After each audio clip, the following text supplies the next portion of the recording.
এক সাহাবী বলল, নবী আমার ছেলে মিষ্টি খায়, বেশি মিষ্টি খায়, এত মিষ্টি কিনে দেওয়ার টাকা আমার নাই, আপনি ছেলের নসিহত করেন। বিশ্বনবী বললেন, বাবু তুমি কি বেশি মিষ্টি খাও? ছেলেটি বলল, জি নবী খাই। বিশ্বনবী বললেন, যাও আগামী সপ্তাহে তোমার বাবাকে নিয়ে আবার আমার কাছে এসো। বিশ্বনবী পরের সপ্তাহে ছেলেরে বললেন, ও ছেলে মিষ্টি বেশি খেও না, এত বেশি মিষ্টি খাওয়ার টাকা দেওয়ার টাকা তোমার বাবার নাই, কম কম খাবা, তাহলে তোমার বাবার উপর ihsan হবে। ছেলের বাবা বলল, নবী এই কথা তো গত সপ্তাহে বলতে পারতেন।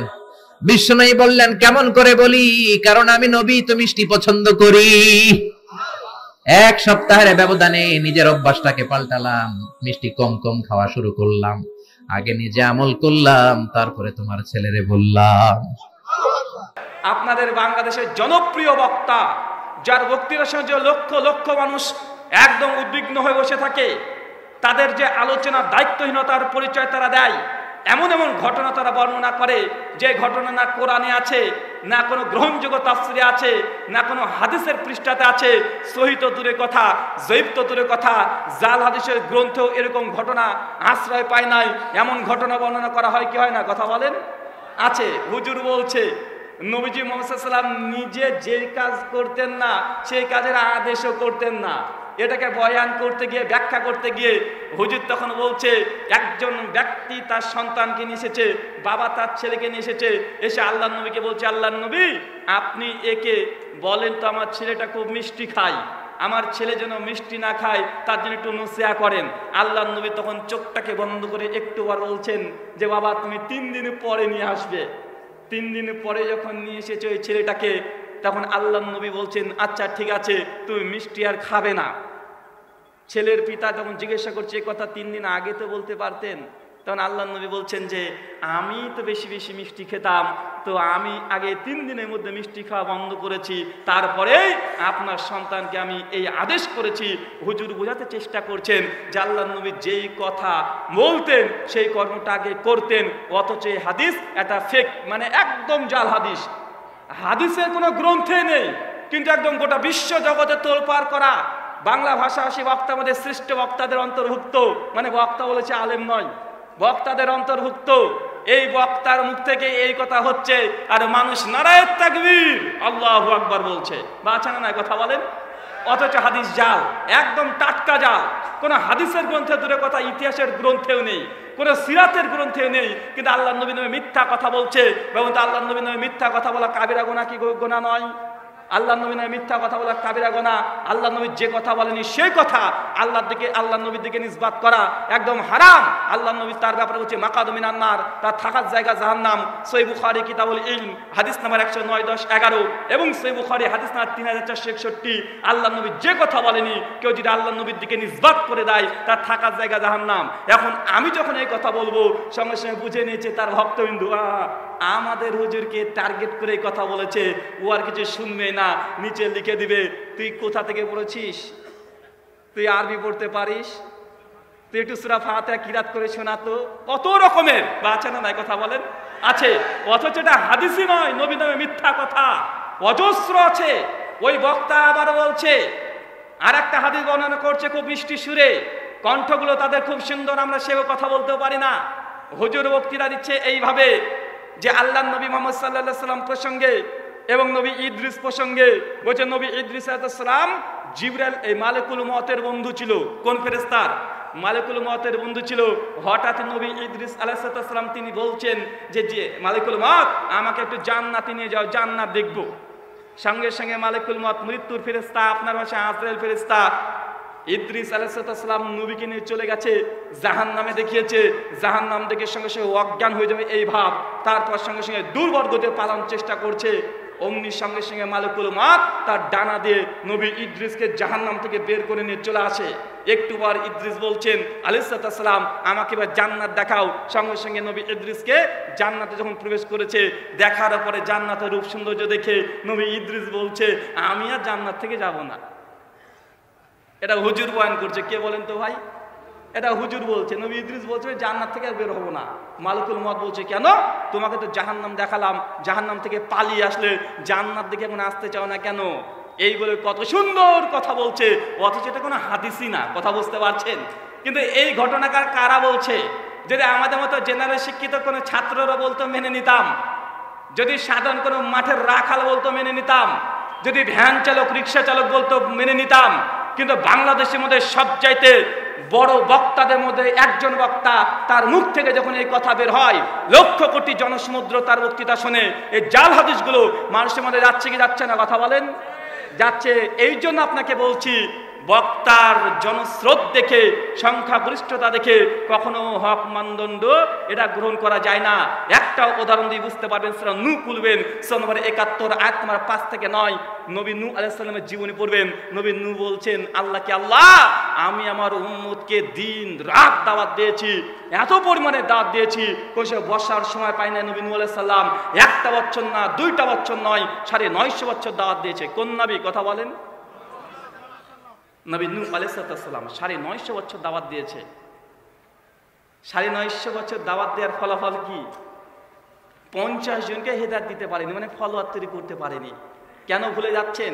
বক্তার যদি ভক্ত দেখে, অনুসারী দেখে যদি সত্য মিথ্যার মানদণ্ড গ্রহণ করতে হয়, তাহলে নবী নূহ আলাইহিস সালাম কি বিফলে ছিলেন? কথা বলেন। জি না, নবী নূহ আলাইহিস সালামের ফলোয়ার হয় নাই। একটা বছর নয়, ২টা বছর নয়, ৯৫০ বছর দাওয়াত দিয়েও তারপরে সে সফল হতে পারে নাই দাওয়াতে। অথচ সে তাওহীদের সঙ্গে আপোষ করেনি। নবী নূহ আলাইহিস সালাম এই দিক থেকে সে সফল। কিন্তু আপনি জনসমুদ্র দেখে বক্তার কত জনসংখ্যা আছে, তার কত ভক্ত আছে, এটা দিয়ে যদি মানদণ্ড করেন, ইসলামকে মাপবেন, আপনি নিশ্চিত নির্ভেজাল ভাবে আপনি 100% ভেজাল মাল দোকান থেকে খরিদ করছেন, এটা জেনে রাখবেন। আসেন আজকে গুটি কথা শেয়ার করব, যেগুলো আহলে হাদিস সমাজের মধ্যে আমাদেরকে বেশি বেশি অভিযোগগুলো করা হয়। সামনে আসছে রমজান মাস, আসছে কি আসছে না? কথা বলেন। ঝামেলা কি নিয়ে হবে? তারাবি নিয়ে। আমি তো বলি এটা তারাবি না, এটা তাড়াতাড়ি। এটা কি? তাড়াতাড়ি নামাজ। কেন বলেন তো? কারণ হুজুর এই নামাজ তারাবি পড়ে না। তারাবি এসেছে আরবি শব্দ তারবিহাতুন থেকে, মানে ধীরে ধীরে বিরতি দিয়ে পড়া। আর হুজুর করছে কি করে? তাড়াতাড়ি পড়া। যত তাড়াতাড়ি তারাবির নামাজ পড়তে পারবে ততই নাকি ভালো, আছে না নাই? দেখবেন রমজান মাস আসার আগেই যেসব হাফেজ দিয়ে তারাবির নামাজ পড়ানো হয়, মসজিদে গোল মিটিং হবে, হওয়ার পরে বলবে, হুজুর হাফেজ সাহেব আপনি ক মিনিট নিন তারাবি পড়তে। আমাদের আগের বছরে হাফেজ সাহেব কিন্তু 8টা 15-তে মসজিদে ঢুকতেন, ঈশার নামাজের জামাত শুরু করতেন, আর 9টা বাজতে 10-এ শেষ করে দিতেন। আপনি পারবেন তো? বা আছে না নাই? কথা বলেন। আগে হাফেজ সাহেবকে চেক করে দেখে নাই। হাফেজ সাহেব বলছে ইনশাআল্লাহ তার 2 মিনিট আগে শেষ করে দেব। মানে ও চাইছে যে কত তাড়াতাড়ি হয়। প্রথম দিন তারাবির নামাজে ঢুকেছে, ব্যতিক্রম হাফেজ সাহেব আর স্পিড বুঝতে পারেনি। তারাবি পড়তে গিয়ে দেখছে যে 9টা বেজে গেছে। কোন রকম নামাজ শেষ, আর মসজিদে যারা মাতব্বরে আছে তারা সঙ্গে সঙ্গে উঠে চিৎকার, হাফেজ সাহেব কি করলেন এটা? আরে আপনি 10 মিনিট বেশি নিয়ে নিয়েছেন, খবরদার কাল যেন এমন না হয়। বা আছে না নাই? কথা বলেন। 8টা 15 মিনিটে তারাবির নামাজ শুরু হয়, আর 9টা বাজতে 10-এ নামাজ শেষ হয়ে যাচ্ছে। মাত্র 35টা মিনিটে নামাজ পড়ছে হুজুরে 37 রাকাত। তো এটা তারাবি না তাড়াতাড়ি? তার জন্য এই নামাজের নাম তারাবির নামাজ নয়, এই নামাজটার নাম করে দেন তাড়াতাড়ি নামাজ। এই নামাজটাকে তাড়াতাড়ি বলাই এটা যথার্থ। আপনি 20 টাকার তারাবি পড়বেন না, 100 রাকাত পড়বেন, এ কথা অনেক পড়ে। কিন্তু আপনি ঝড়ের গতিতে যদি নামাজ পড়েন, বা বলুন তো আল্লাহ সুবহানাহু ওয়া তাআলা আপনার এই ইবাদত কবুল করবে? কখনোই নয়। আল্লাহ সুবহানাহু ওয়া তাআলা বলছেন সূরা মুমিনুন আয়াত নাম্বার 1, 2, 3, আল্লাহ বলছেন কদ আফলাল মুমিনুন আল্লাযিনা হুম ফি সালাতিহিম খাশিউন। ওই সমস্ত মুমিনরাই সফল কাম যারা নামাজের মধ্যে খুশু খুশু এখতিয়ার করে, ধীর স্থিরভাবে নামাজ পড়ে। আল্লাহ তাদেরকে বলছে সফল কাম। হুজুর তোমার মতো ঝড়ের গতিতে নামাজ পড়নেওয়ালাকে আল্লাহ সুবহানাহু ওয়া তাআলা সফল কাম বলে নাই। বাংলাদেশের একজন বক্তা আছে, ইউটিউব থেকে বক্তৃতা শুনছিলাম, উনি বলছেন আহলে হাদিসরা হকের উপরে না হানাফিরা হকের উপরে? যুক্তি দিচ্ছে, যুক্তি খুব চমৎকার তারাবি প্রসঙ্গেই। উনি বলছেন কিয়ামতের মাঠে দেখা যায় আহলে হাদিস দাঁড়িয়েছে আর পাশে আছে হানাফি। তখন আহলে হাদিসকে বলছে আল্লাহ সুবহানাহু ওয়া তাআলা বলবেন, তার এটা যুক্তি। বলে কিয়ামতের মাঠে আল্লাহ যদি আহলে হাদিসকে বলে, এই তারাবি তো 20 রাকাত দিয়েছিলাম, আমার 20 টাকা তারাবি আমাকে দে। তো আহলে হাদিসরা তো দুনিয়াতে 8 রাকাত পড়েছে, বাকি 12 রাকাত কোথা থেকে পাবে? কথা কি বুঝতে পারছেন? উনি বলছেন ধরেন তারাবি 20 রাকাতই সহি, 20 রাকাতই সহি। এখন কিয়ামতের মাঠে যদি আহলে হাদিসকে জিজ্ঞাসা করে, আল্লাহ নামাজ তো দিয়েছিলাম 20 টাকার তারাবি, তুই 8 টাকা পড়েছিস, বাকি 12 রাকাত আমাকে পুজিয়ে দে, তো আহলে হাদিসরা বিপদে পড়ে যাবে, মানে জাহান্নামে চলে যাবে, কেন 12 রাকাত তো আমাদের পকেটে নেই।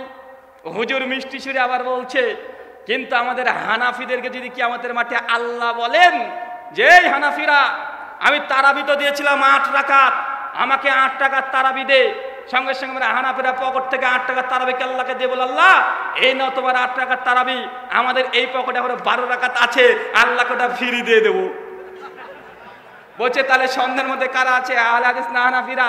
বলছে আমরা 20 টাকা পড়ছি, আহলে হাদিসরা 8 টাকা পড়ছে, তো আমাদের 20-এর মধ্যে 8 আছে না নাই?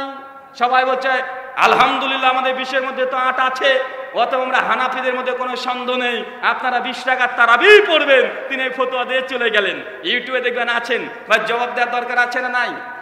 এটা হচ্ছে ফেক নিউজ। এটা কি নিউজ? এটা ফেক নিউজ। মানে তারা এইভাবে আহলে হাদিসের সঙ্গে যুক্তি দিচ্ছে, তো আমরা কম বেশি একটু একটু পারি।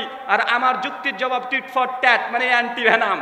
আমি বললাম হুজুর ধরে নিলাম আপনার কথার সঙ্গে আমি 100% একমত যে আপনারা 20 টাকার তারাবি পড়েন, 8 টাকার তারাবি আমরা পড়ি।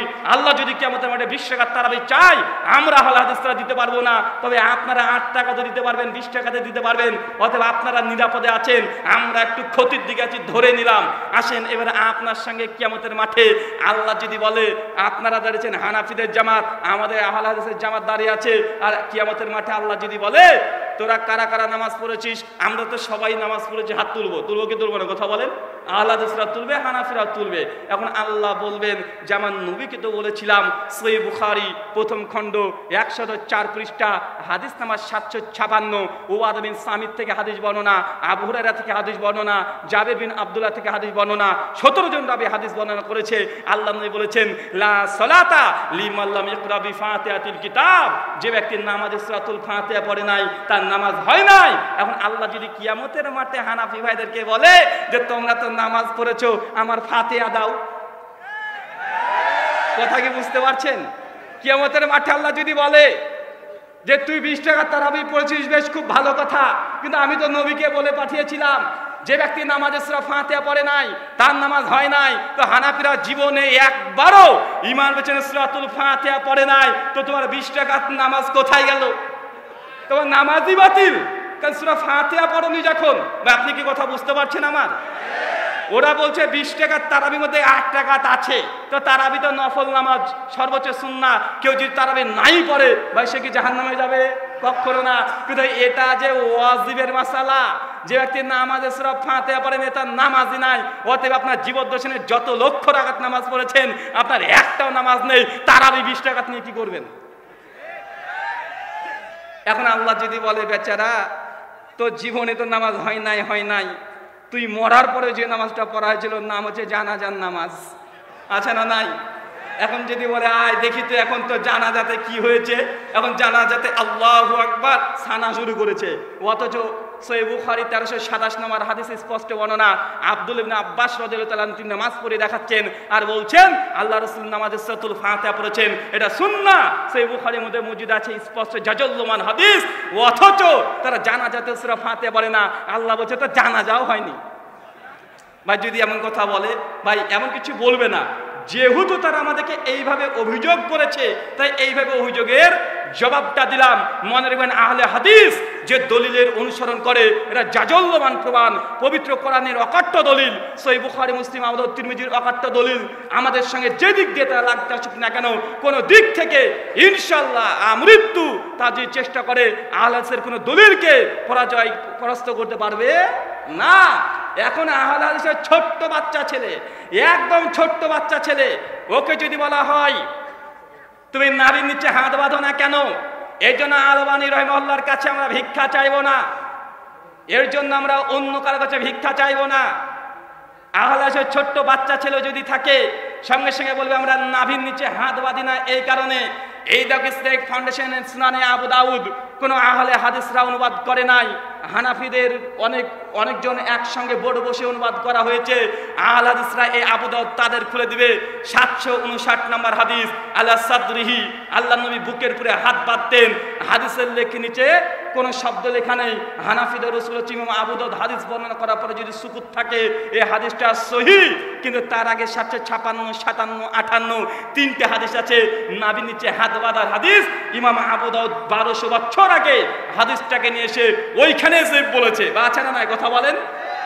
আহলে হাদিসের হাদিস যে হাদিস করে আমল করে, ইমাম আবু দাউদ একটা নুক্তা ব্যবহার করে নাই, কিন্তু হানাফি ভাইরা তারা নাভির নিচে হাত বাঁধছে। এর জন্য আলবানী রাহিমাহুল্লাহর কাছে ভিক্ষা চাইলাম না, অন্য কোনো মুহাদ্দিসের কাছে ভিক্ষা চাইলাম না, স্বয়ং যিনি এই হাদিসকে সংগ্রহ করেছে তিনি বলে দিয়েছেন নাভির নিচে হাত বাঁধার হাদিস। এখানে আব্দুর রহমান ইবনে কুরাইশ আল কুফি আল ওয়াসিতি ইনি একজন যায়ীফ রাবী, কাযযাব রাবী, বিল ইক্তেফা ইজমাই, একদম ইমাম নাওয়ী রাহিমাহুল্লাহ তাকে যায়ীফ বলেছেন। অতএব এই হাদিস সহিহ নয়। ভাই বলুন তো এটা আমাদের কথা না ইমাম আবু দাউদ নিজে বলে গেছেন? দেখেন না, আমাদের সমাধান এখান থেকে হয়ে যাবে। গ্রন্থ যেটা ওখান থেকে সমাধান। বুকের উপরে হাত বাঁধা ইমাম আবু দাউদ কোনো যারা তাদের কিছু নিয়ে আসেনি, অতএব সহিহ। নাভির নিচে হাত বাঁধা তিনটে হাদিস নিয়ে এসে তিনটেকে যে বলে দিয়েছেন। এখন দেখেন তো মুহাদ্দিস সেই সময় তাদের কল পেশ করলাম। আহলে হাদিসরা জোরে আমিন বলে, ভাই বলে কি বলে না কথা বলেন? জোরে আমিন বলে। আলবানী রাহিমাহুল্লাহর কাছে আমরা ভিক্ষা চাইবো না। যিনি হাদিসের গ্রন্থ সংকলন করেছে তিনি কি কথা লিখেছে আগে খুলে দেখেন। সুনানে তিরমিজি হাদিস না 248 নম্বর হাদিস আলোচনা করতে গিয়ে লিখেছেন ইমাম তিরমিজি যে আল্লাহ রাসূল যখন গায়রিল মাগযুবি আলাইহিম যালিম বলতেন ফাকালা আমিন, তখন তোমরা আমিন বলো। মাদ্দা বিহা সাউতেহা, আওয়াজটাকে উঁচু করো। রাফা বিহা সাউতা, একটু উঁচু করে বলো, একটু টেনে টেনে বলো। এই হাদিসটাকে আনার পরে ইমাম তিরমিজি ওখানে ক্ষান্ত না, আর একটা হাদিস নিয়ে এসেছে। প্রথমে জোরে আমিন বলা হাদিস নিয়ে এসেছে, তারপরে আস্তে আমিন বলা হাদিসও নিয়ে এসেছে। নিয়ে আসার পর ইমাম তিরমিজি ওইখানেই বলছে।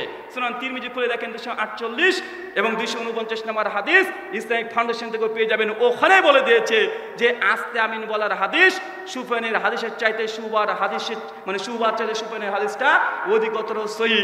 নিম্ন স্বরে আমিন বলা হাদিস সহিহ নয়। ভাই কথা আমার না ইমাম তিরমিজির কথা বুঝতে পারছেন? আহলে হাদিসের দলিল যে জাজল্যমান। এখনকার কোনো মুহাদ্দিসকে যদি আমরা গ্রহণ না করি, সেই সময়কার মুহাদ্দিসদেরকে যদি নিয়ে নিই, তারপরেও আলহামদুলিল্লাহ আমাদের প্রত্যেকটা মাসালা স্পষ্ট ক্লিয়ার আছে না নাই? আমাদের স্পষ্ট মাসালা ক্লিয়ার আছে। যেই দিকে যাবেন সেই দিকেই। রফুল ইয়াদাইন আহলে হাদিসরা করে না। সহিহ বুখারী মুসলিমের হাদিস রফুল ইয়াদাইন করে রুকুতে যাওয়ার সময়, রুকু থেকে ওঠার সময় তৃতীয় রাকাতে দুই সিজদার মাঝে করে না। সহিহ বুখারী 735, 36, 37 নম্বর হাদিস খুললে পাওয়া যায়। কিন্তু যারা রফুল ইয়াদাইন করে না, দলিল যেটা পেশ করে, প্রথম দলিল যেটা পেশ করে সুনান আবু দাউদ 748 নম্বর হাদিস। এই হাদিস আনার পরে ইমাম আবু দাউদ ওখানে বলে দিয়েছে ইবনে মাসউদের এই হাদিসটা প্রমাণিত নয়, লাইসা বিসহিহ, এই হাদিস সহিহ নয়। ভাই বলুন তো কার কথা বললাম? কথা কি আমার বুঝতে পারছেন? আমাদের দলিলে মজবুতি বুঝতে পারছেন? আমরা আলবানীর কাছেও যাব না। আমাদেরকে বলে ওরা আলবানীর মুকাল্লিদ। জি না, আমরা আলবানীর মুকাল্লিদ নয়, বরং আলবানীকে রদ যদি কেউ বেশি সবচেয়ে করে ইলমি রদ আহলে হাদিস আলেম উলামারাই করেছে কি করে নাই? আলবানী রাহিমাহুল্লাহর অন্ধ অনুসরণ কেউ করে না। তার জ্বলন্ত দৃষ্টান্ত আপনাকে এখনই দেখালাম যে আমাদের প্রত্যেকটা মাসালা মুসান্নিফ তথা গ্রন্থের লেখক থেকে সহিহ প্রমাণিত। কিন্তু হানাফি ভাইরা যে আমলগুলো করে, এই আমলগুলো যে লেখক হাদিস এনেছে ওইখানেই ঘোষণা করেছে, তারপরে তারা মাতব্বারি করছে। আছে না নাই?